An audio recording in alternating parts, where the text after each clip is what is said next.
Well, this was right here where I had the pile of maple that I hauled over to Bear Lake last week for my friend Mark. And there's a whole bunch of little brush and sticks that I've been meaning to clean up for years now. So before this storm sets in, I'm going to get it done.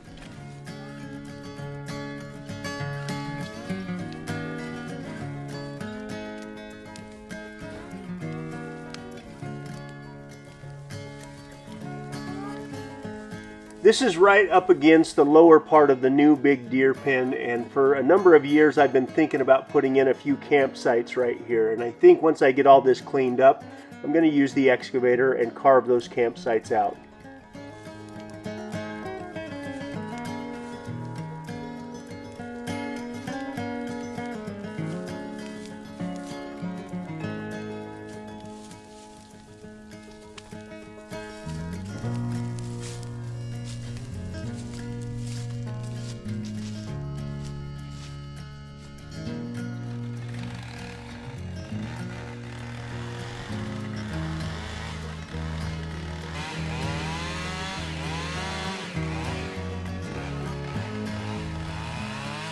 It wouldn't take a whole lot to carve in 3 or 4 campsites right here with the excavator, but there's lots of dead maple on the ground that pose as trip hazards that need to be cleaned up first.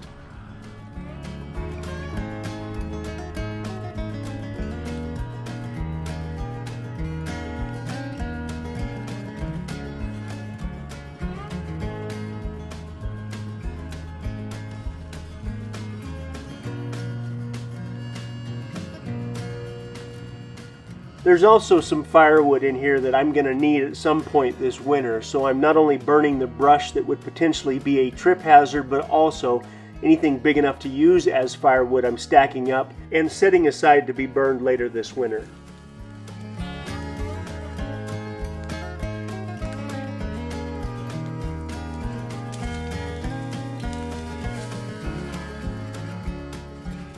Once these maple trees die, they just fall over and slowly turn into topsoil, but it takes a number of years for that to happen. And in the meantime, there's trip hazards everywhere, but once the grass grows, it's really hard to see it. So this is a good time to clean it up. Thank you to Aura Frames for sponsoring this video. Every year we search for gifts that are personal but not over the top. A gift that actually means something. That's why Aura Frames makes the perfect gift. Aura makes these beautifully designed Wi-Fi digital frames, and the Carver mat looks good anywhere. You can upload free unlimited photos and videos all year long. You can preload photos before it ships, so the gift is already personal. You can keep adding pictures anytime from anywhere. And every frame comes in a clean, premium gift box, so gifting is easy and already feels special. It's a way to share memories with people who matter the most. For a limited time, you can save $35 on Aura's best-selling Carver mat frame, named #1 by Wirecutter. Go to auraframes.com and use promo code RedPoppyRanch. That's AURA frames.com and use the promo code RedPoppyRanch. This offer is exclusive to our viewers and the frames sell out fast, so grab one in time for the holidays. And remember to support the channel by mentioning Red Poppy Ranch at checkout. Terms and conditions apply. Thank you, Aura Frames.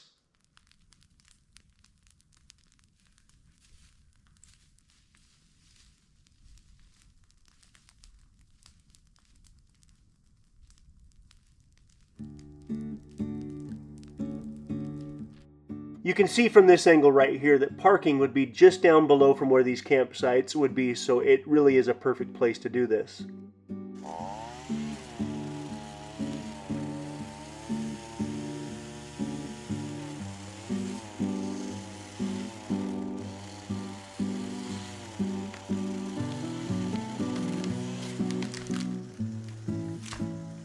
Once I get all of the trees thinned out, I try to go back with my Echo limb trimmer and reach up as high as I possibly can and get rid of any limbs that would prevent any sunlight from hitting the ground.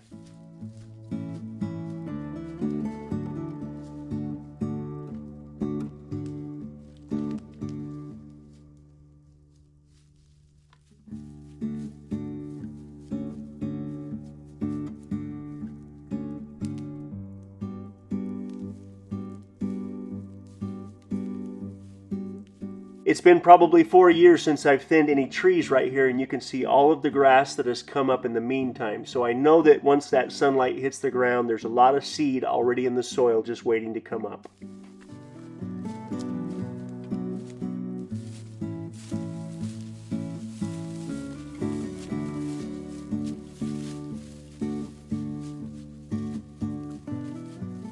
Once I get the campgrounds dug up, I'm going to have to throw some more grass seed down just to prevent mud.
So we are about to get into probably a 2-day storm. We are going to winterize the off-grid chicken coop and see if I can't get the turkeys caught up. We had beautiful weather and no snow for so many months, and then all of a sudden the temperatures dropped like 30 degrees, and so we picked the worst day to be out here doing this. But other than it's not snowing, but we need to get the turkeys moved into that coop, and then we need to get the deer moved back down here into the small pen before the snow gets too deep, because it's 26 degrees outside, and the second the snow gets deep, it's going to complicate everything. So we're trying to, even though it's cold, we're trying to get this done today. So we had a couple of inches of new snow, and you could see that the coop was melting the snow off much faster. So it's clearly staying warmer in there. Frankly, the chickens aren't even coming out of there, even though the door is open. But we're going to put plastic all around the run so it retains a little bit more heat, and more than anything, so it just kind of prevents the wind from blowing through there. This little stretch right here that gets real windy, and I don't want the turkeys to suffer any more than they have to. So we're going to put some painter's plastic across the back of it, staple it off, and then I'll put some boards up there to kind of keep everything in place, because it will eventually get torn off with the wind. And then hopefully we can get the turkeys moved in here. If you're wondering if the chicken coop is cedar approved, it is. It has met my approval. It's been really nice that it's out here. They can get more sun, and it just seems to be warmer than, even though that coop was in the ground, it was dark and the sun didn't really hit in there. So, but yeah, I love it. I love the shingles. Heath did a fantastic job. I did a fantastic job of supervising him doing it. It's clearly warmer. It's surprising how much warmer. The water's not freezing in there like it normally does. So I could probably slap a little bit of foam insulation on the roof and even retain more. So it was clearly a success, but it's worked so well that they don't even want to come outside. We should probably put a thermometer in there versus the other one, because it's weird that it's like airy and open, but it's warmer. But it's still way warmer than this darker room down here. Yeah. And there's more room for them, so they're pretty happy in there. Yeah, they're liking it.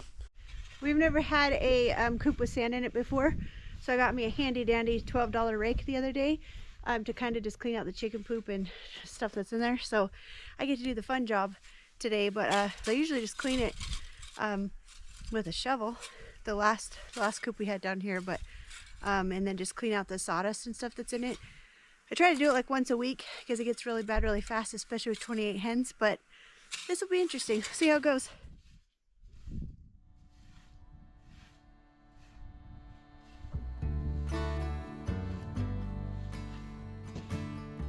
Sometimes the snow doesn't get serious until after New Year's, but it looks like this year we're going to have a white Christmas for sure.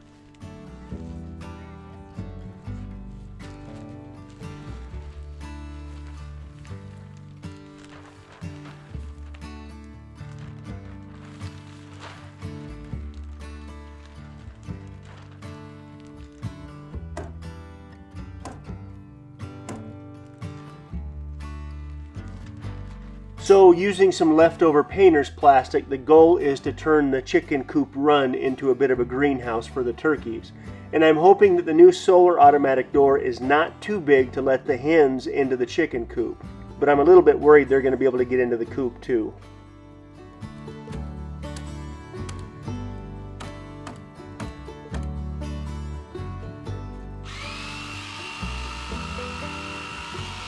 Occasionally the wind really gets serious back here behind the shop because of where it's located on the property, so I'm using some old batten strips just to kind of hold things in place when that wind gets blowing, and hopefully this will stay just like it is until maybe April or May, when I can take it down and hopefully use it again next year.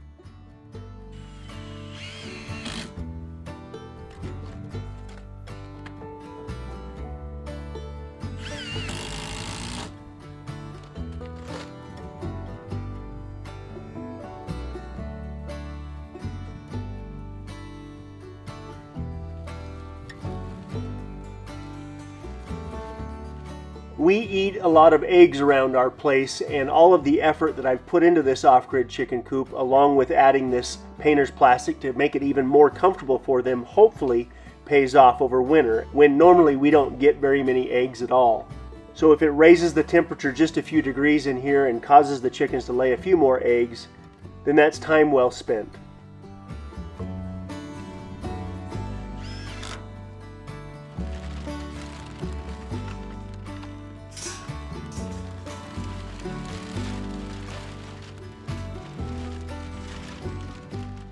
Using nothing more than a whole bunch of zip ties, I'm securing the plastic to the door so I can again keep as much heat in the room as I possibly can. But I can see that because the sand was slightly damp when I put it in place last week, there's a little bit of humidity in here that's dripping off the ceiling. But hopefully, with a warmer temperature and maybe a couple of weeks, all that moisture will go away.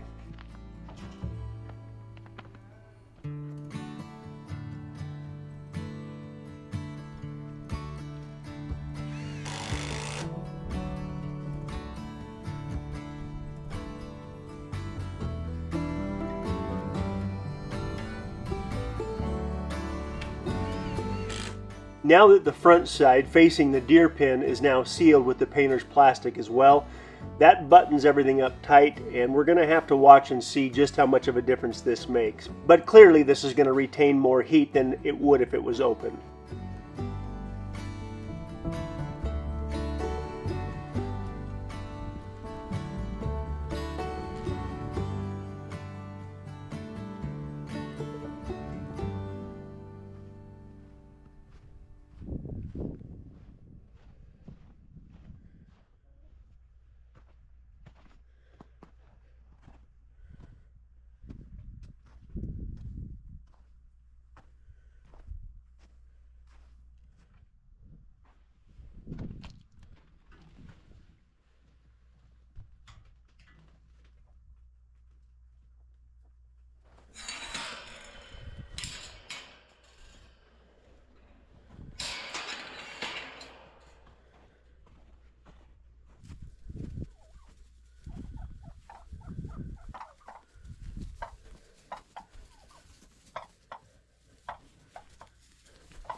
So getting all that wood hauled over to Bear Lake, over to my friend Mark's place, has done a couple of things. It gave me a reason to finish cleaning all this up. Saturday I was pretty worn out, but even when I'm worn out, I still try to do stuff. And I spent all day thinning this and cutting anything that needed to be cut down, just kind of working through this spot right here. This is right down in front of the deer pen right here, and this is also right here by the 8-sided cabin. And what I've decided to do is, there's about 5 spots right here where I'm going to bring the excavator up here, and I'm going to dig out a level spot for a campground. I'm going to put in 4 or 5 campgrounds right through here that people can come and use. And we've had a number of people ask if they could come and camp, and we just haven't had the facilities for it. And like I said, getting all this wood moved out of here, now I can see exactly where I want to put these little campgrounds. I might even put a wall tent or something like that people can come and use if they don't want to bring their own camping gear. But what it also did is it gave me probably another half of a cord of firewood that I'm pretty sure we're going to need. The more I look at our firewood pile, the more I realize I need to get more piled up down there. So again, today is one of these days where I don't feel like doing smart work. I feel like doing dumb work, and this is what I consider dumb work, although I am running the chainsaw, so I need to be a little bit careful. But these maple trees, every once in a while, they grow like they just kind of sprout all at once, and most of them usually die. And I cut the dead ones out of that little grouping, and I think I'm going to build a little wilderness playhouse right there for again, for people, for their kids. I don't know, put 4 or 5 little camp spots. This is an area over here where people could park down there and literally hike right up here, and it wouldn't even affect us. And again, this is something I've been thinking about doing. This is something that we've gotten people ask if there was a way where people could come and camp, and I think I'm going to get that figured out. So at some point here in the next couple of weeks, before the ground is too frozen, I'm going to dig these spots out so they can at least be dug out through winter. I might even throw some grass seed down on top of them. And then come springtime, we'll see what it looks like. And depending on the condition of it, we'll start the process of making them available for people to come and stay. So, but there's still a little bit more brush. While I have this fire burning, I want to get all the rest of the brush cleaned up in this little section right here, and then I'm done with it. And then from this point on, it's all about making it into a bunch of campgrounds. So I've been wanting to do this for a long time. It feels good to get some of these little projects done.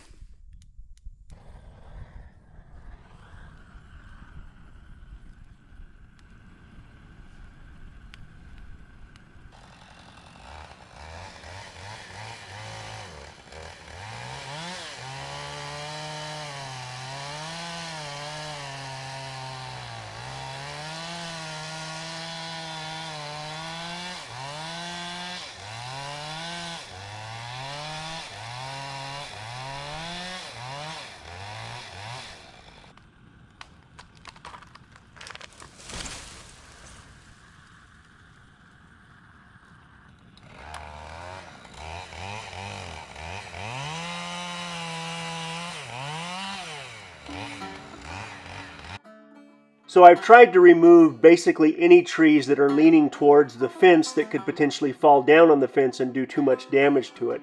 And for some reason I left that tree behind, and it also had some rot in the tree, which made me feel like it needed to go. So unfortunately it banged the fence up just a little bit, but nothing that can't be fixed.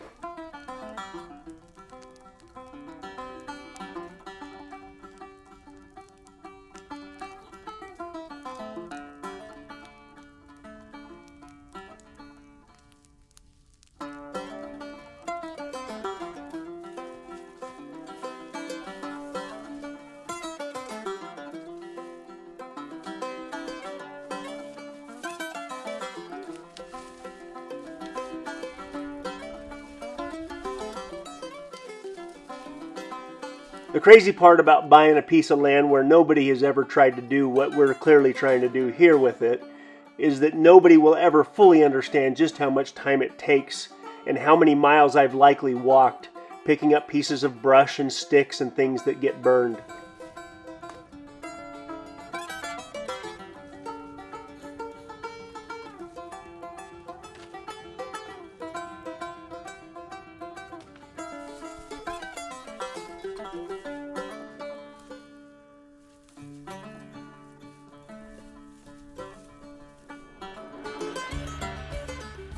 The one thing I wish I'd done better in the very beginning was simply take enough video that would convey how thick and how gnarly all of our land was when we first bought it.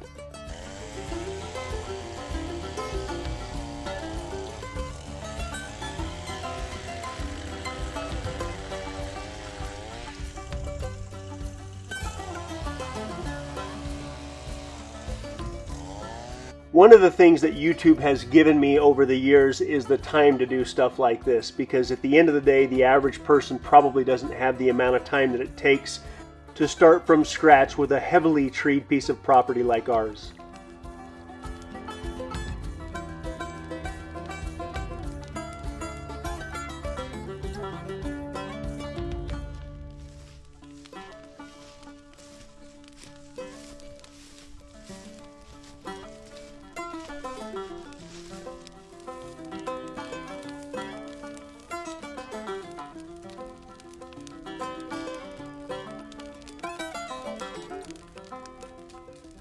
This little stretch of land right here probably isn't even quite an acre, and it's taken me almost 2 days to get everything cleaned up and burned the way that I want it. But now that it's cleaned up and burned, it's time to put in these campsites.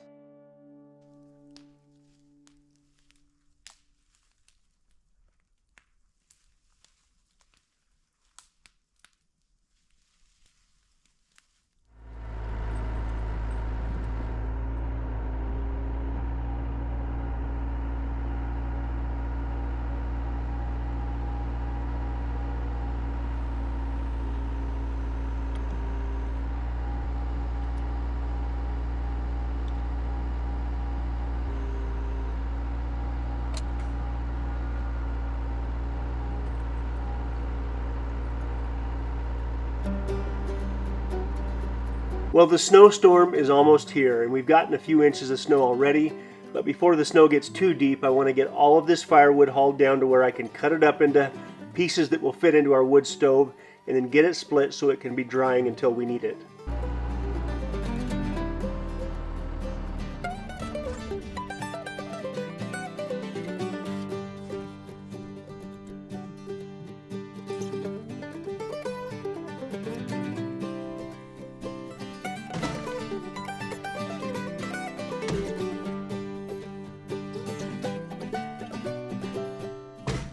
Because of where my firewood starts, I end up touching every piece of firewood probably 3 or 4 times before it ends up going into the wood stove. And maybe someday I'll figure out a better way to do this, but I prefer to cut it up over here on the other property so the sawdust doesn't get too deep close to the house. But every time I fill the rock trailer completely up with maple, that ends up being about a half of a cord of firewood.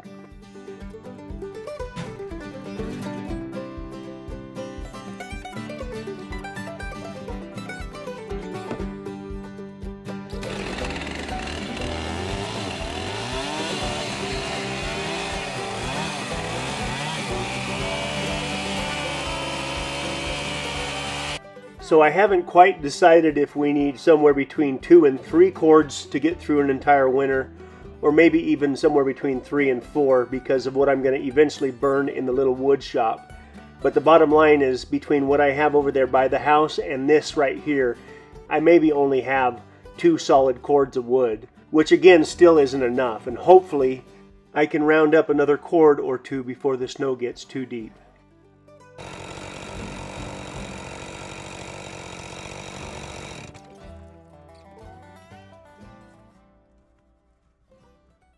Okay, I think I hit a nail or something with my chainsaw, and the second that thing dulls up a little bit, it makes cutting through this hardwood maple a lot more of a physical feat than it needs to be. So I'm going to go sharpen my chainsaw and get out here first thing in the morning and finish cutting this up. And then I'm going to split a lot of this so it can be drying, because some of this is a little green. I want it to be as dry as it can be. So anyway, good productive day. I got that pile burned up there on the hill. I got this finished cleaning up. I really wanted to be done with all the wood stuff today so I can get on that wood shop. That's my next focus, is to get back on the wood shop and then to get on this cabin. But not quite finished up with the wood yet.